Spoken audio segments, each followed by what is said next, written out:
Salud, casos de éxito global. Para contarnos su experiencia, invitamos a Ivy T., Managing Director de Clear State. Asimismo, estarán con nosotros Juan Pablo Solé, Director Médico de Laboratorios Roche, Argentina. Y para moderar esta sesión, José Escafi, Gerente General de ACE Pública. Bienvenidos.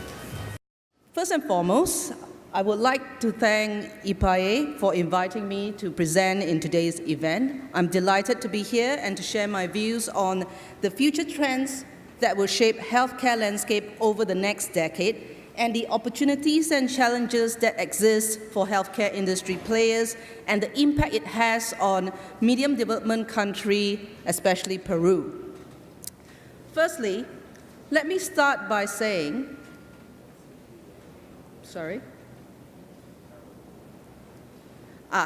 Let me start by saying that emerging and developing growth markets have been getting a lot of healthcare investment attention in the last 2 years. If you take a view from the real GDP growth, me coming from the economist, we always look at it from the economic perspective. You can probably see why.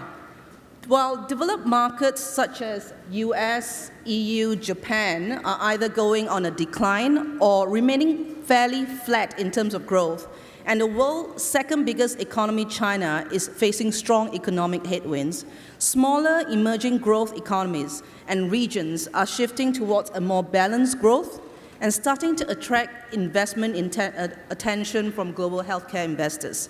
The green arrows there represents growth in real GDPs, and it's concentrated actually in emerging growth economies, namely India, MENA, Middle East and North Africa, and also the Latin American region.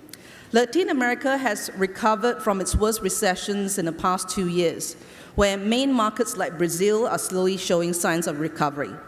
While there might still be significant risks in the future, largely because of global external turbulence, trade tensions, etc., key countries like Brazil, Mexico are experiencing slightly better growth. Smaller but richer markets like Peru and Chile are experiencing highest economic growth in the region.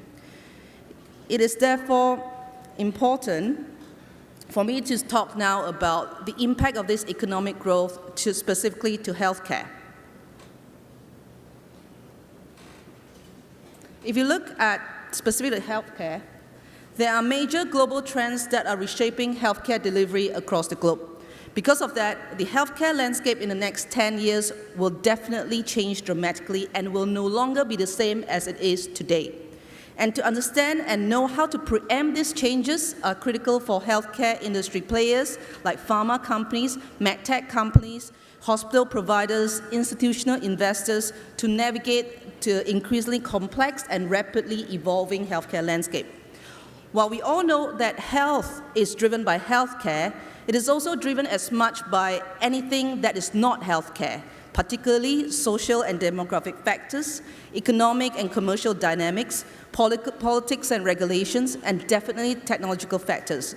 I'm going to highlight the specific impact of these factors that it has on reshaping healthcare in the next few minutes in my presentation. When you look at the major external development factor that has significant impact in healthcare in emerging economy, one of the key factors is wealth.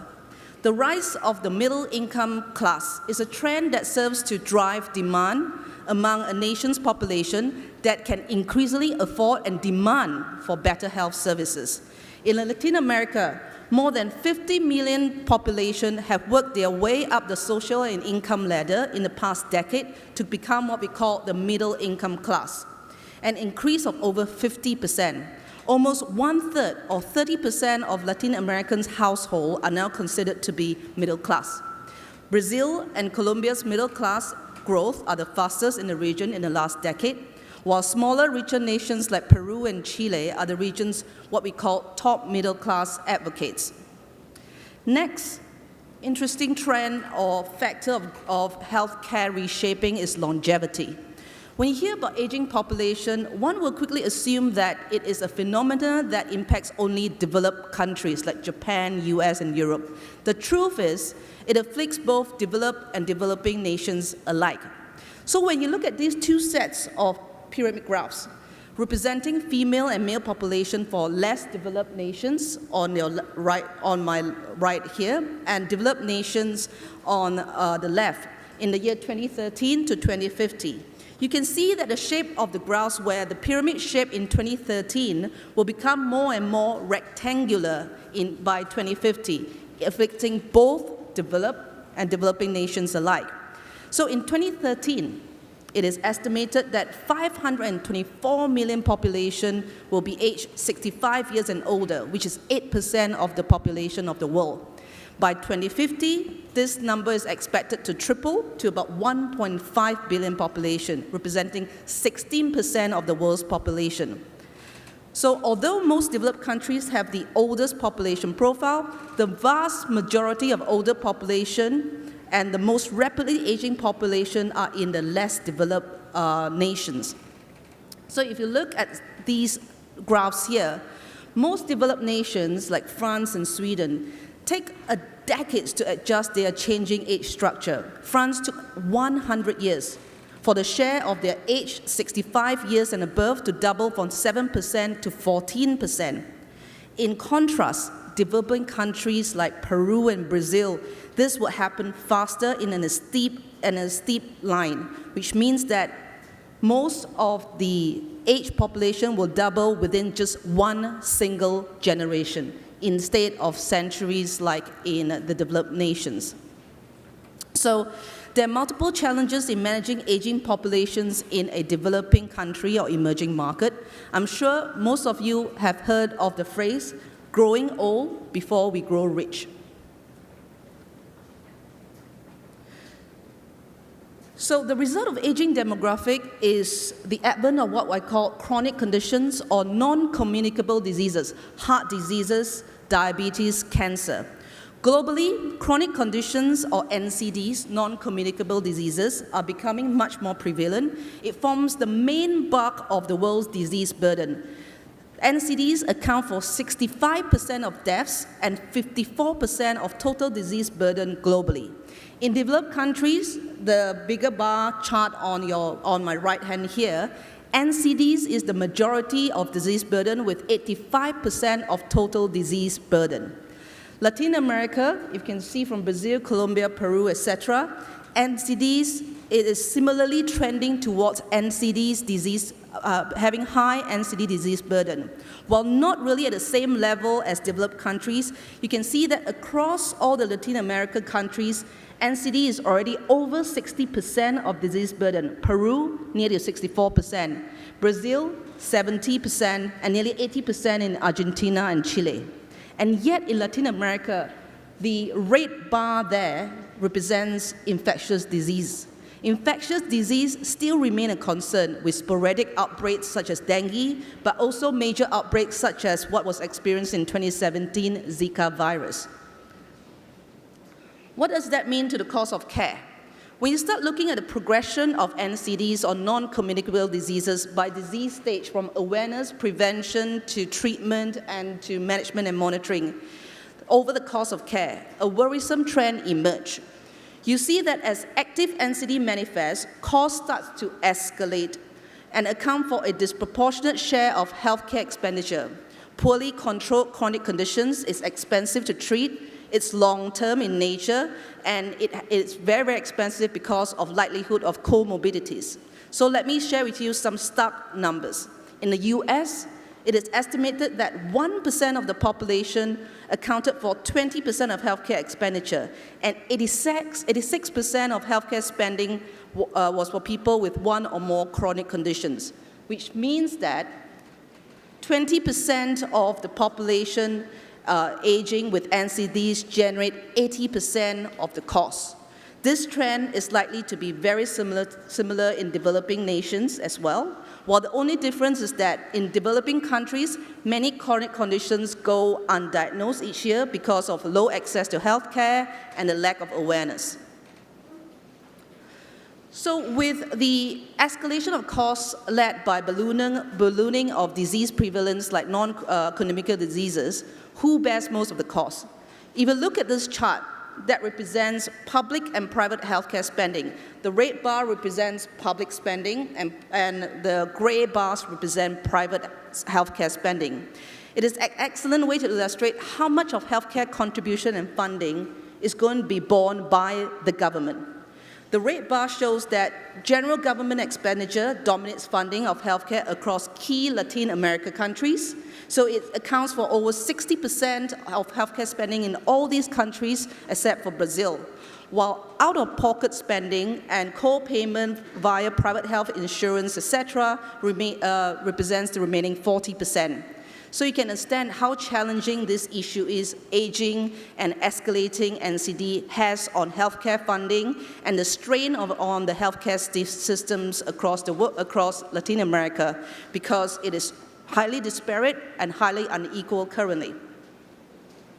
So if you look at the usage of care and its delivery across the continuum of care, from wellness, primary care, acute care, which means hospital care, to home care, in most parts of the world, including Latin America, it looks largely like this diagram. The majority of healthcare delivery are centered or oriented in providing acute care or hospital care, which is very expensive, highly inadequate to serve the long-term chronic conditions of patients led by NCD shift. And to make matters worse, across Latin America, there is unequal quality and access of healthcare services and severe healthcare workforce imbalances and shortages, as you can see on the heat map. Aside from that, there's also inequities within the population in a country. So a lot of Latin American countries are facing continued problems with rural development versus urban population access to care. So it is against this backdrop that Latin America's health systems and national policymakers have targeted a number of key reforms or changes in their healthcare delivery systems, which can serve as positive opportunities for industry players. One of the most significant focus is on the expansion of what we call universal health insurance coverage. Argentina, Brazil, Colombia, Mexico have made meaningful progress towards universal health coverage. And in Peru, one of its key goals of the Ministry of Health is to provide universal health coverage to all Peruvians by 2021. Secondly, to help reduce the healthcare burden, governments across the region has also encouraged increased participation of private sector. So private sectors are now encouraged to cater to the growing middle income group and shift the patient volume of that is actually encroaching the public healthcare systems to the private sector. So increasingly, you've got savvier, highly aware, health-conscious middle class complementing their public health coverage with private option. There's also upgrading of public hospitals that's been encouraged. So a lot of this will happen to reshape the healthcare providers in this region. For instance, private investments in Peru has peaked in 2014 for hospitals, reaching about 400 million and adding some 1,100 hospital beds to the country.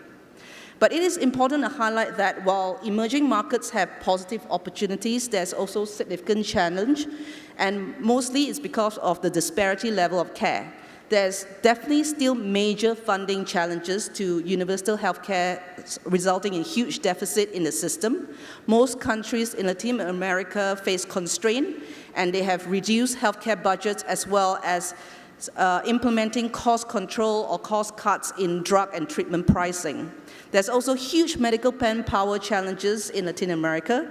The average number of physicians per 1,000 population is about 1.2. In Peru, it's about 1.17, while compare that with developed markets, which is 3 times that number, 3 physicians per 1,000 population.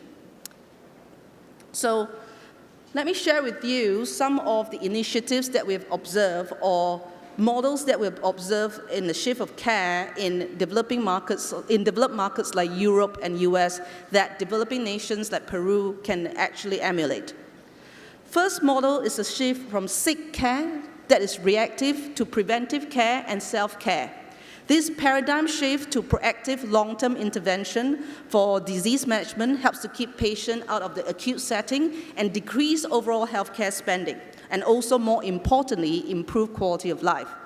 With that, we see the traditional hospital-centric care model that is siloed and fragmented transformed into the more population-centric model of tomorrow, which is called the integrated care model. I'll go through a little bit of that in a while. The transition also saw a shift from what we call volume-based care that rewards the healthcare system based on the volume of number of patients they see to one that is value-based, that rewards the system based on the healthier outcomes of patient population at large. So, with the alternative of organizing healthcare activities around patients, we've also seen that there's a need to redefine patient-doctor relationships, which means that care now is much more patient-centric rather than physician-centric. Patient themselves has also evolved. They are now much more empowered. We are no longer passive receiver of care like doctors knows best, but we want to be involved in our own healthcare decisions. Our empowerment is definitely led by technology. We are much more social media savvy, which means that we are much more connected and empowered as patients. So based on that, let me share with you what exactly integrated care model is. Now, our current delivery care model looks like this blue bar on top. It is traditionally hospital-centric, meaning centered around hospital. It's highly fragmented, uncoordinated, and steeped in the tradition of care by specialty and setting. An integrated care model at the bottom is a population-led model. It advocates care delivery in a personalized, coordinated way by a care team across the continuum of care with the patient at the center. So integrated care has made large progress in developed markets in both infectious disease management as well as chronic care management. So countries that are advanced in integrated care or decentralized care, countries in the Scandinavian regions as well as Europe. So I would highlight Sweden and UK. Both of them has very advanced integrated care model where they have very highly developed primary care systems that are gatekeepers and referral systems to the acute care level. They have established home-based care, so patients don't stay in hospital for very long, but are transferred back to home for care instead of overcrowding the acute care system. And more importantly, a very established community care services that is centered and integrated with the hospital. So these are the advanced countries that has successfully tried to lower their healthcare costs by implementing an integrated care model. So what does this shift of integrated care mean to industry players like pharma and medtech companies? Firstly, typically government tends to be involved in the early stages of prevention and awareness before costs escalate. Industry players comes in far later. They come in to provide treatment, drugs, medical devices, and acute care. Those that are jumping on a partnership to help industry, the government, in terms of prevention and detection of NCDs are tapping into longer-term opportunities, and this sets them apart from other companies that are much more transactional.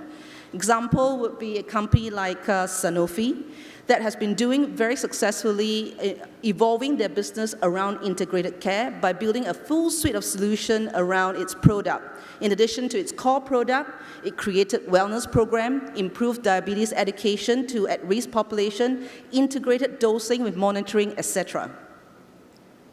Now, with that in mind, payer models are also shifting. Across the countries, we see 5 different payer models. One that is single-state payer based, the others are multiple-state payer based, and others that are including private payers. What we've seen is that a lot of countries like Germany, UK, and Spain are shifting towards participation of private payers. This model right in the middle, where there's a state payer supplemented by private payers. The resulting of this shift of balance between private and public players give rise to, therefore, opportunity for companies to be aware of and leverage over time. So, value-based healthcare, I'll just go quickly on this, essentially are the changes in the reward system in healthcare. In the past, the traditional system is based on volume, which means that hospital providers are rewarded, incentivized, physicians are incentivized based on the number of patients they see and they discharge. But increasingly, Increasingly, a lot of healthcare systems in Europe are looking towards value-based healthcare. It is a shift towards focusing on greater patient outcome rather than patient volume. The empowered, I mentioned as well that patients themselves are quite empowered, so we are becoming much more sophisticated. We want to make decisions and be empowered to take care of our own health. And because of that, we have seen the emergence of what I call the doctor-patient phenomena globally. And with that, a lot of times, patients are now placed at the heart of healthcare delivery. It's no longer based on hospitals, it's no longer based on physicians. And this is a new way of a lot of healthcare companies in developed markets are thinking. They are incorporating patient insights, engaging patients across the life cycle of their drug and devices development. Finally, the next trend, last trend I want to talk about quite quickly is that technology is a key enabler that would transform healthcare and has been transforming healthcare. There are various technological advancements in the past 5 years that has caught headlines, but none more significant than these 4 technologies that will impact the future of healthcare. We see digitization in healthcare continue in breakneck speed. The current wave of digital health trends is far-reaching, impacting all facets of healthcare. A large part of digital media is driven by mobile health device market development, which is another big enabler of technology in healthcare. AI technology is also now becoming much more prevalent in healthcare, especially supporting those healthcare systems that have severe medical manpower constraint. Lastly, the providers and patients are embracing a lot of digital health and therefore astronomical amount of data out there that can be generated inside and outside of clinical setting. So these are information like big data analytics can be applied to healthcare information to allow us to look at what is the best way to provide more efficient, better patient outcome in the future. So to capture these trends, I leave you, the audience, with these final thoughts and suggestions to take away. Firstly, to be successful and to enable in this new healthcare models, in this new healthcare, the future of healthcare, one must continue to build an ecosystem that can deliver solutions rather than products, which would involve a lot more collaboration with stakeholders like providers, payers to align outcomes. Secondly, there's a shift definitely towards patient-centric mindset rather than physician-centric and product-centric. Therefore, developing products and solutions must be looking at a holistic view of patients' health. And definitely leveraging on technology. Clearly, we see that social media, digital technology, AI. These are all technology that are quickly transforming healthcare, and market players who does not actually invest in this will be losing out. And finally, using data analytics to form the backbone of patient engagement. If you look at value-based healthcare, which is patient outcome-based, a lot of evidence needs to be able to support patient outcome. Therefore, the ability for industry players to be fearless of big data, which can drive transformational, meaningful outcome to the ever-evolving patient insights in real time. So I leave you with these thoughts. These are the 4 pillars I believe industry players are looking into with all these healthcare transformation changing within the landscape in the next decade. Thank you.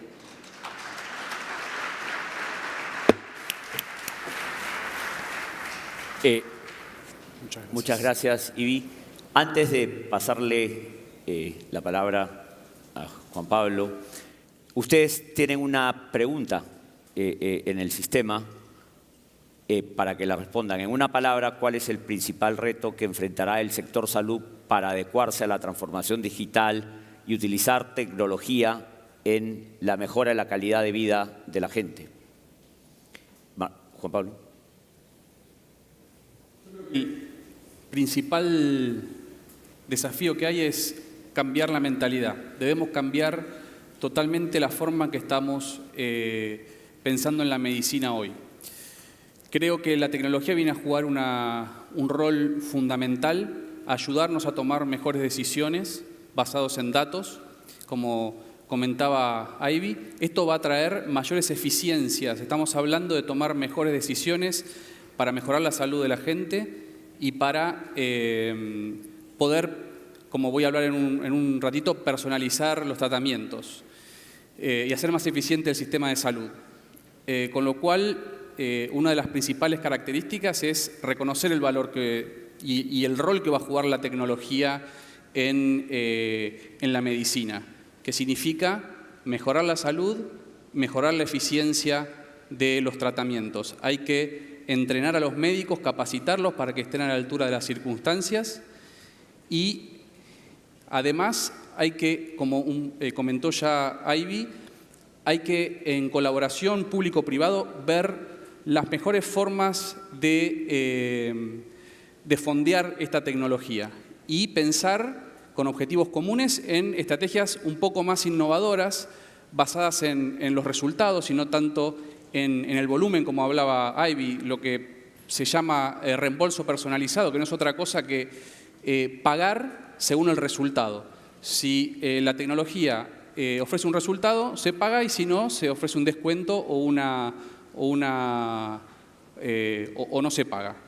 Y esto es fundamental, si vamos a basarnos en resultados, poder conocerlos, y en esto juega un rol fundamental los datos. Pero es una tarea conjunta, un cambio de mindset, y tiene que estar en el centro el paciente, mejorar la salud del paciente. Si ponemos el foco ahí, yo creo que lo demás viene todo solo.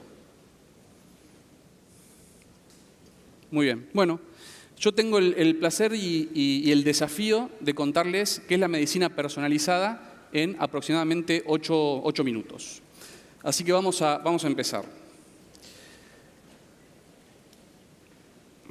Primero que nada, me gustaría que echen un vistazo a este gráfico. Este gráfico representa un grupo de pacientes con una misma enfermedad oncológica que recibe un mismo tratamiento. Pueden ver que cada paciente está representado por una barra. La longitud de la barra representa la magnitud de la respuesta, y si la barra está hacia abajo, representa una mejoría, una reducción del tamaño del tumor, y si la barra está hacia arriba, un empeoramiento. Y lo primero que podemos ver es mismos pacientes, mismo tratamiento, respuestas totalmente diferentes. Inclusive, si vemos en el centro, hay pacientes con un escaso resultado e inclusive pacientes que empeoraron. La pregunta que me surge quizás es la primera: ¿cómo hago para saberlo de antemano? ¿Cómo sé de antemano qué pacientes van a responder y cuáles no? Para no darles un tratamiento que no les va a ofrecer un beneficio e inclusive les puede ocasionar un perjuicio, un evento adverso, con todos los costos del tratamiento y del evento adverso asociados. Y segundo, ¿por qué se da esto? ¿Por qué es que los pacientes responden distinto? ¿Por qué es que algunos pacientes padecen una enfermedad y otros otra? Dos aspectos fundamentales. Una es el genoma, o sea, la genética. Todos somos distintos a nivel genético. Los genes nos hacen susceptibles a contraer determinadas enfermedades, a evolucionar en forma distinta, a inclusive a metabolizar los fármacos en forma distinta. Y por otro lado, es todo lo que no es el genoma, se le dio el nombre de exposoma, que habla de a qué estamos expuestos. Y eso comprende los factores ambientales, la contaminación, los tóxicos, inclusive qué tipo de gérmenes tenemos en nuestro intestino. Sabemos hoy que marcan el pronóstico de determinados tratamientos. Y después nuestros hábitos, qué comemos, cómo, si hacemos ejercicio o no, qué medicamentos tomamos, etc. Y tanto el genoma como el exposoma interactúan entre sí y finalmente dan una manifestación biológica, que es en la manera en que nuestros cuerpos se comportan. Pero hay un factor también muy importante, que es las enfermedades. Las enfermedades no son todas iguales. Y acá traje un ejemplo, un cáncer de pulmón. El cáncer de pulmón se llama cáncer de pulmón porque es un tumor que crece en el pulmón. Y esa es la antigua clasificación. Hasta que empezamos a tener la capacidad de ver más de cerca la célula y empezamos a ver que el mismo cáncer, había cánceres con células con una estructura y otros con otra, y que esos cánceres respondían y evolucionaban en forma distinta a los tratamientos. Y a medida que fuimos evolucionando y pudimos ver a la célula más en profundidad y empezamos a ver la genética de la célula, pudimos ver que el cáncer de pulmón no es otra cosa que un sinnúmero de enfermedades bajo el mismo nombre cáncer de pulmón. Y la medicina personalizada, el desafío que tiene es encontrar ese subtipo de cáncer para dar el tratamiento más indicado. O sea que, ¿qué es la medicina personalizada? Elegí una definición de tantas que me gustó y dice, es la adaptación del tratamiento a las características individuales, necesidades y preferencias del paciente. Pero no solamente el tratamiento, sino en todas las etapas del cuidado de la salud, inclusive en la prevención y en el seguimiento y el diagnóstico. Bien, ¿cómo hacemos para poder personalizar la medicina o para poder predecir qué es lo que va a ocurrir? Y bueno, de esto ya se habló extensivamente durante todos estos días, pero bueno, necesitamos datos, necesitamos información sobre la genética, sobre los hábitos, sobre el comportamiento de las personas. Y para esto es fundamental la tecnología. La tecnología nos permite recolectar la información, integrarla, analizarla, sacar conclusiones. Esa tecnología se aplica a los pacientes o a las personas, genera un beneficio y al mismo tiempo genera más datos que generan conocimiento que se aplican a la tecnología y así se genera un círculo virtuoso de conocimiento. Y ya para ir terminando quería representar esto de alguna manera con un ejemplo hipotético. Hagamos de cuenta que tenemos un paciente, 62 años, fumador, con antecedentes familiares de cáncer de pulmón. O sea que por un lado tenemos una predisposición genética a contraer cáncer, tenemos una exposición al humo del tabaco que como todos sabemos es cancerígeno, con lo cual el médico tiene delante de sí un paciente con riesgo aumentado de desarrollar cáncer. Entonces, a este paciente en particular le voy a hacer un seguimiento mucho más exhaustivo, que es un paciente que no tiene estas características. Y lo voy a hacer de distintas maneras. Puede ser con imágenes, mediante la clínica o inclusive utilizando nueva tecnología como es la biopsia líquida. La biopsia líquida no es otra cosa que un análisis de sangre capaz de detectar pequeñas cantidades de ADN circulante del tumor. O sea que si aparece un tumor, yo lo podría detectar muy precozmente. Entonces, sigamos con la historia. Finalmente, esta paciente desarrolla un cáncer de pulmón, pero yo lo puedo detectar en forma temprana. Cuanto antes lo detecto, más probabilidades de tener éxito en el tratamiento. Pero bueno, no me puedo conformar con saber que tiene un cáncer de pulmón. Ahora necesito saber el nombre y el apellido de este tumor. Y aquí es cuando existe la posibilidad de hacer un perfilamiento genético del tumor. A través de técnicas de nueva generación de secuenciación, yo puedo saber exactamente qué tipo de cáncer tiene. Una vez que tengo esta información, viene la parte de integrar la información. Integro todos los datos clínicos con los datos genéticos y lo integro con cantidades masivas de información acerca de qué tratamiento puede ser el específico para ese tumor. Y esto se hace a través de científicos de datos o a través de herramientas que utilizan inteligencia artificial. Entonces el médico recibe un informe en el cual se detalla qué tipo de tumor tiene, exactamente con qué mutaciones, qué tratamientos disponibles con efectividad clínica demostrada hay, aprobados, en vías de aprobación o inclusive en investigación en estudios clínicos, dónde están corriendo esos estudios clínicos y cuáles son los centros de investigación. Con lo cual, el médico ahora tiene una cantidad de información muchísimo mayor que antes para tomar decisiones. Pero no termina ahí, sino que ahora es posible también saber qué otros pacientes en el mundo con las mismas características hay, qué tratamiento recibieron y cómo respondieron a ese tratamiento.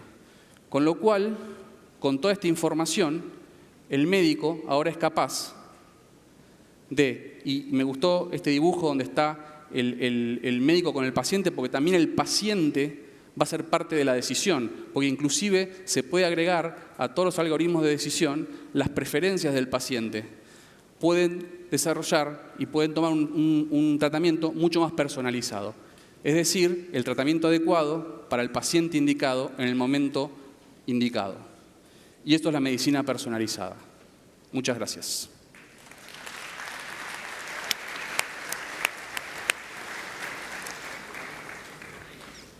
Ivy, mi inglés no es tan bueno como el tuyo, así que voy a preguntar en español. ¿Qué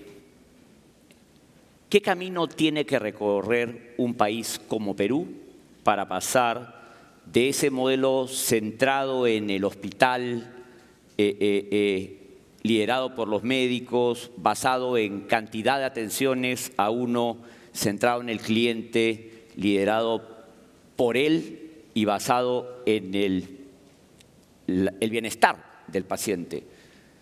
¿Qué experiencias del mundo tenemos que ver para los peruanos acelerar esa migración? That's a really good question. From what I've observed across the globe, every country that has tried to move from a sick-based care to preventive care would take quite a number of years because of truly it's this deep-rooted attitude that physicians, government, hospitals, all across the healthcare ecosystem has. They're quite stubborn, hard to change. So what would be successful is first for one part of the player within the healthcare ecosystem, primarily the government, have that kind of political will and the need for change to really push through and drive through via regulations or really forward-looking healthcare policies, reform the healthcare system first. Secondly, I do believe that the participation of the private sector, be it medical device providers, pharma providers, as well as hospital providers themselves, to allow for this change to happen and to be in the forefront of the change, to work together with the government, rather than just work very transactionally, could help to expedite and really push forward the change far faster. The third aspect I do believe is that the patient themselves, ourselves, population of Peruvians, are also looking at, they are becoming much more savvier, much more health conscious, much more educated in their own health care. And that will in fact push government, push industry players to change because the demand of patients are also changing. So I do believe first you have to have one party having that particular will to drive the change, and then the rest of the party to collaborate together to make it happen. But having said that, I think it will take a number of years. It's not an immediate change. Yo quería compartir con Ivy parte de una investigación que hice para prepararme para tu presentación. Salud es nuestro sistema previsional de seguridad social. Contrata a empresas privadas por 2 años para que den servicios básicos. Esta empresa me contaba que cuando empezaron eran solo la atención médica general, ¿no es cierto?, la obstetricia y la ginecología y la pediatría. Esos eran los servicios primarios en las redes primarias que ellos habían contratado. Pero cuando las familias empezaron a ver que los atendían bien, les daban cita, tenían ordenados sus archivos médicos, les daban sus medicinas a tiempo, les hacían seguimiento domiciliario, empezaron a llevar a los familiares, adultos mayores con algunas enfermedades un poco más complejas. Y 2 años después, Salud le encargó a esas redes primarias servicios más complejos, cardiología, endocrinología, incluso con métricas, pruebas de esfuerzo, ¿no? En Perú ya creo que se está dando lo que tú llamas tu ecosistema, si no me equivoco, en ese ensayo. Y creo que si aprendemos esa lección y la expandimos, podríamos acelerar el tránsito que tú recomiendas. That is actually fantastic because most of the time my observation is that private payer or private providers tend to come in on specialty areas. That they'll start a cancer center or they'll start a women's health center. They would tend not to participate in primary care because it's low end or low value. So if you have in Peru already private providers willing to work together with the government to work from the primary health system as a starting point, that is a very good start. Because that means that on the private sector side, there is also an objective to bring health access to a bigger masses than just focus on specialties. Y todo eso por 215 soles, que en dólares será pues aproximadamente $70 per cápita. O sea, le dan 180.000 pacientes, 70 per cápita y tienen que dar los servicios. Y ellos decían, me sale más barato atenderlo ahora a mí, al que tiene prediabetes o diabetes, identificar rápido su diagnóstico, meterlo en su historia clínica, y eso también le ahorra plata a Salud, porque antes los mandaban a los hospitales y cargaban los hospitales. Como tú dices, todo el sistema se convierte en más eficiente por el bienestar de la gente. Juan Pablo, ¿qué tiene que pasar para que esa maravilla que nos has contado sea realidad en el Perú, o sea una realidad simplemente? ¿Y qué tiene que pasar para que le llegue a los más pobres? ¿Cuánto tiempo tenemos que esperar para que el sistema público le pague a los más pobres todo lo que nos has mostrado? Bueno, yo creo que primero que nada el sistema de salud tiene que reconocer el valor que tiene esta tecnología. Estamos hablando, una vez más, de mayor eficiencia, de dar el tratamiento correcto, de no dar un tratamiento que no sea efectivo, evitar eventos adversos. Tiene que ocurrir que los médicos estén a la altura de las circunstancias, entiendan cómo es esta forma de tratar a los pacientes, hay que capacitarlos, tienen que cambiar el mindset. Y un poco lo que hablaba Ivy, algo fundamental para mí es la prevención.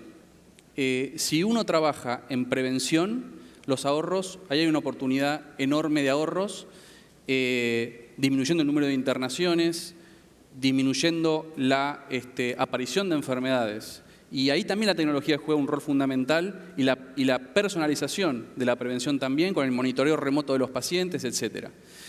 Y finalmente, la colaboración público-privado, una vez más, buscando formas innovadoras de reembolso. Si se ponen de acuerdo, fijan los objetivos, asegurando el acceso, haciendo la innovación sustentable, yo creo que eso es fundamental. Entonces, cambio de mindset, colaboración en pos de un objetivo en donde el paciente tiene que estar en el centro. Y una vez más, con el paciente en el centro y con el objetivo claro de mejorar la salud, estas tecnologías están para ayudar a los pacientes y todos los actores del sistema se deberían beneficiar sobre esto. Pero el precio es asequible El precio, como todas las tecnologías, y lo vimos en estos días también, va disminuyendo a medida que las técnicas se perfeccionan y se hacen más asequibles. Perfecto. Con lo cual, eso es una realidad. Ahora, mientras tanto, creo que hay que innovar en la forma en la cual se reembolsa y, una vez más, si encuentro eficiencias por un lado, puedo incorporar tecnología que finalmente va a poder dar su beneficio y generar más eficiencia en el sistema. Una pregunta final para Ivy. ¿Con qué políticas regulatorias o ambos podemos abaratar el gasto de bolsillo de las familias en Perú? Es de los más altos en la región. Well, government can always regulate a lot of things, right? So I think the key aspect, for instance, is what I mentioned earlier.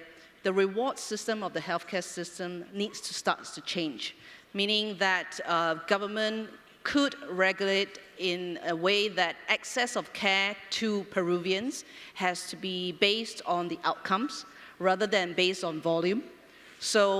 But again, that takes a lot of also understanding of the Ministry of Health on how value-based healthcare works. And to be honest, value-based healthcare is embraced by a lot of European markets and North America and in North America now. But even then, it's still quite fragmented in its knowledge. How do you really measure outcome? What's the right matrix to measure? So a lot of countries are still in exploration stage, but I believe that for the government, they should start exploring now rather than leave it until, as you can see earlier, the prevalence of diseases becomes much more severe, chronic conditions becomes much more costly to manage. So I do believe that as a first stage is for the government to start looking at policies that could change how healthcare systems are rewarded or incentivized, and then of course starts to put on regulations to ensure access of care, access of products or drugs or treatment into the systems are aligned to how healthcare is being rewarded based on how outcomes. Hacer quizás énfasis en lo que decía de las regulaciones. La tecnología está yendo más rápido que las regulaciones, las leyes y los marcos éticos. Con lo cual, los cambios en las regulaciones tienen que facilitar el acceso a la tecnología y la implementación de estas técnicas y de estas estrategias, al mismo tiempo que asegurar la seguridad de los pacientes y la confidencialidad de los datos, la privacidad de los datos, que como vimos los datos están jugando un rol fundamental, pero tienen que ser tratados con mucho cuidado para que se puedan compartir y ser totalmente transparentes para el beneficio de todos. Muchas gracias a ambos. Un aplauso, por favor. La sesión ha terminado.